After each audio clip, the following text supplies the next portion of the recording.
Hello everyone, welcome to concept core. आज हम समझने वाले हैं प्रीएम्प्टिव और नॉन प्रीएम्प्टिव सीपीयू शेड्यूलिंग। ये कंसेप्ट हमें बताता है कि सीपीयू कैसे डिसाइड करता है कि कौन सा प्रोसेस कब रन करे। सीपीयू शेड्यूलिंग जरूरी क्यों है?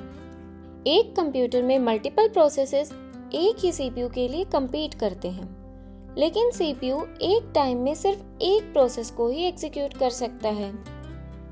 इसलिए ऑपरेटिंग सिस्टम को डिसाइड करना पड़ता है कि कौन सा प्रोसेस पहले चले और कौन सा बाद में।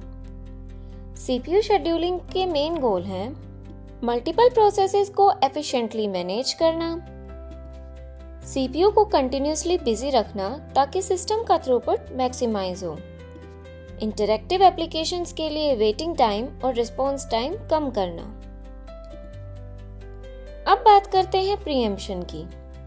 प्रीएम्प्शन का मतलब है रनिंग प्रोसेसेस को फोर्सिबली सीपीयू से हटाकर किसी और प्रोसेस को सीपीयू देना। इसमें कुछ की पॉइंट्स होते हैं। OS interruption. ऑपरेटिंग सिस्टम अगर चाहे तो रनिंग प्रोसेस को पॉज कर सकता है और सीपीयू दूसरे प्रोसेस को दे सकता है। State preservation. जब प्रोसेस पॉज होता है, ओएस उसका करंट स्टेट सेव कर लेता है ताकि बाद में प्रोसेस वापस रिज्यूम हो सके। External triggers.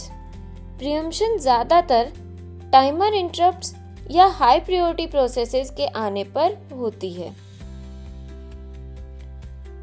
प्रीएम्प्टिव शेड्यूलिंग एक डायनामिक मेथड है जो हाई प्रायोरिटी टास्क को जल्दी हैंडल करता है। इसके की कैरेक्टरिस्टिक्स हैं कि टास्क को मिड एग्जीक्यूशन इंटरप्ट किया जा सकता है, इंटरैक्टिव एप्लीकेशंस के लिए रिस्पॉन्स टाइम ऑप्टिमाइज होता है और इसमें कंटेक्स्ट स्विचिंग का ओवरहेड थोड़ा ज्यादा होता है। इसके कॉमन एल्गोरिथम्स है राउंड रोबिन, जिसमें टाइम स्लाइस्ड एग्जीक्यूशन होता है, SRTF shortest remaining time first, और प्रायोरिटी शेड्यूलिंग जो हाई प्रायोरिटी प्रोसेसेस आने पर इंटरप्ट करती हैं। चलिए एग्जाम्पल के लिए देखते हैं प्रीएम्प्टिव शेड्यूलिंग कैसे काम करता है। T1 टाइम पर प्रोसेस P1 स्टार्ट करती है और सीपीयू होल्ड करता है।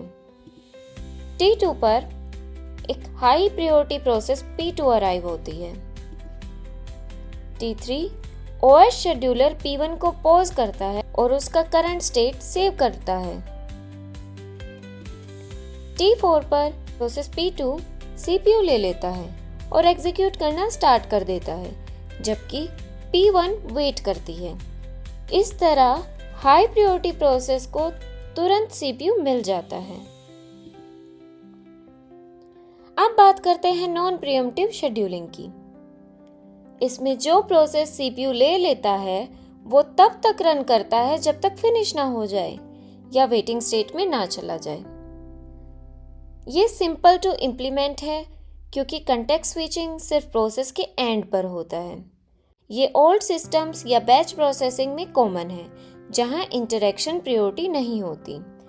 एग्जाम्पल के लिए FCFS और SJF एल्गोरिथम्स। अब एग्जाम्पल से समझते हैं। जब T 0 मिलीसेकेंड होता है तब P1 स्टार्ट होती है और सीपीयू फुल यूज करता है। T जब 2 मिलीसेकेंड्स होता है तब P2 प्रोसेस क्यू में आती है, लेकिन P1 के फिनिश होने तक वेट करेगी। जब T 8 मिलीसेकेंड्स होता है, P1 अपना पूरा टास्क कंप्लीट कर लेती है और सीपीयू रिलीज करती है। उसके बाद P2 अपना एग्जीक्यूशन स्टार्ट करती है। इसमें प्रायोरिटी का इफेक्ट नहीं होता। हर प्रोसेस को सीपीयू मिलने का सीक्वेंस पहले आने के ऑर्डर पे डिपेंड करता है। नॉन प्रीएम्प्टिव शेड्यूलिंग के एडवांटेजेस एंड डिसएडवांटेजेस। एडवांटेजेस में है लो ओवरहेड क्योंकि स्टेट सेविंग नहीं होता, प्रिडिक्टेबल होती है specially long running batch jobs के लिए।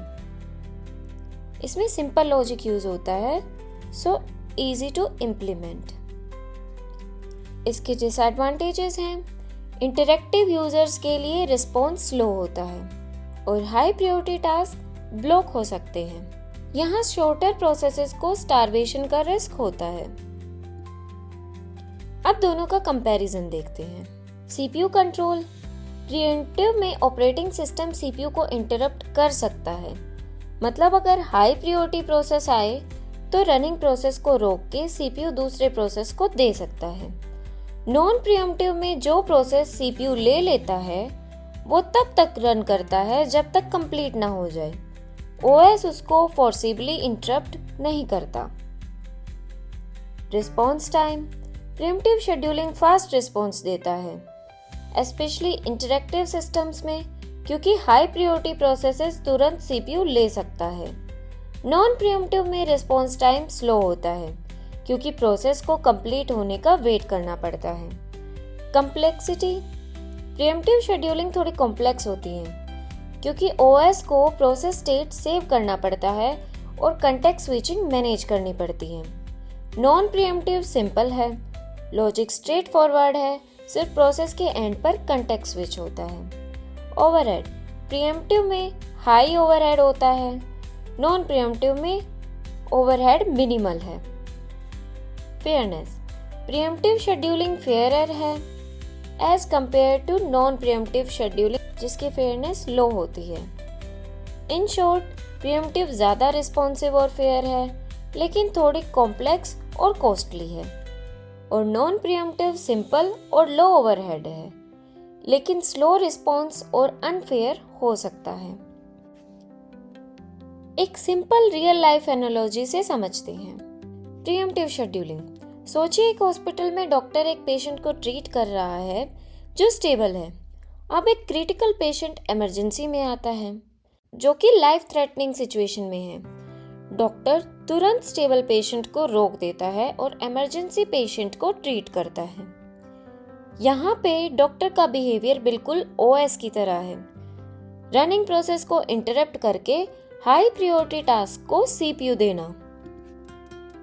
ट्रांजिशन में अगर हम प्रोटोकॉल चेंज कर दें जहां अर्जेंट केसेस रूटीन केयर को इंटरप्ट कर सकते हैं, तो इमरजेंसी ट्रीटमेंट हमेशा पहले होगा और order of arrival second priority बन जाएगा। ये एग्जैक्टली प्रीएम्प्टिव शेड्यूलिंग का कंसेप्ट है। Non preemptive scheduling. अब सेम सिचुएशन में अगर doctor non pre-emptive approach follow करे तो वो करंट पेशेंट को कंप्लीट करेगा, चाहे इमरजेंसी पेशेंट आ गया हो। इमरजेंसी पेशेंट को तब वेट करना पड़ेगा जब तक करंट पेशेंट फिनिश ना हो जाए। ये ओएस की नॉन प्रीएम्प्टिव शेड्यूलिंग की तरह है, जहां प्रोसेस सीपीयू तब तक होल्ड करता है जब तक वो फिनिश ना हो जाए। तो इस एनालॉजी से इजीली समझ आता है प्रीएम्प्टिव मतलब हाई प्रायोरिटी टास्क के लिए इंटरप्ट अलाउड है। नॉन प्रीएम्प्टिव प्रोसेस फिनिश होने तक सीपीयू होल्ड करता है, इंटरप्ट्स अलाउड नहीं होते। Now let's recap. Pre-emptive scheduling. OS running process को इंटरप्ट कर सकता है और सीपीयू दूसरे प्रोसेस को दे सकता है। Non preemptive scheduling process CPU लेते ही तब तक रन करता है जब तक फिनिश या वेटिंग स्टेट ना हो। Performance difference. Preemptive system responsive है, नॉन प्रीएम्प्टिव सिंपलर और लो ओवरहेड है। Usages. Preemptive modern interactive systems में कॉमन है, नॉन प्रीएम्प्टिव सिंपल या बैच सिस्टम्स में यूज होता है।